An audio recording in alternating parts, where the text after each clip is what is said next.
रायगड आणि नाशिकच्या जागेबाबत पालकमंत्रीबाबत त्याला स्थगिती देण्यात आली आहे.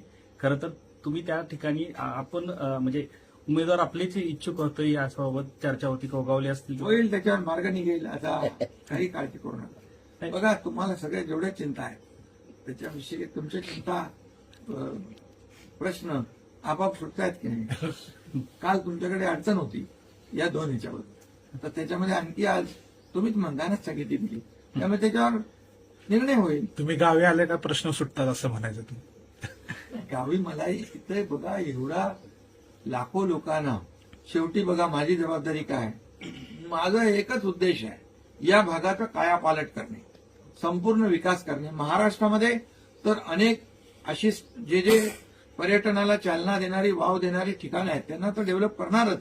म्हणून पर्यटन मंत्री शंभूराज देसाई यांना मी स्वतः सांगितलंय की तुम्ही जे असे जिथं पोटेन्शियल आहे पर्यटनाला चालना देण्यासाठी, त्याचं सगळं तुम्ही पाहणी करा, व्हिजिट करा. काही ठिकाणी आम्ही जाऊ, काही ठिकाणी मुख्यमंत्री जातील, आम्ही जाऊ पाहून या ठिकाणी. आणि म्हणून या भागाचा विकास करणं, कायापालट करणं आणि इथल्या लोकांच्या जीवनामध्ये आमूलाग्र बदल घडवणं आणि इथला इतिहास, इथली संस्कृती जोपासणं, वाढवणं हा देखील उद्देश आहे. शेवटचा प्रश्न, महायुतीच्या मध्ये पक्षांमध्ये कोणतीही आलबेल किंवा नाराजी असं नाही असं म्हणायचे का तुम्हाला?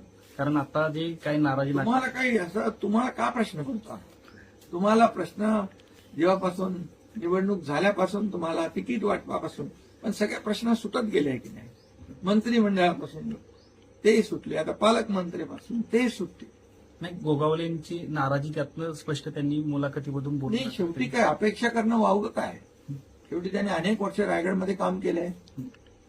म्हणजे अपेक्षा ठेवणं, मागणी करणं त्याच्यामध्ये काही चुकीचं नाहीये.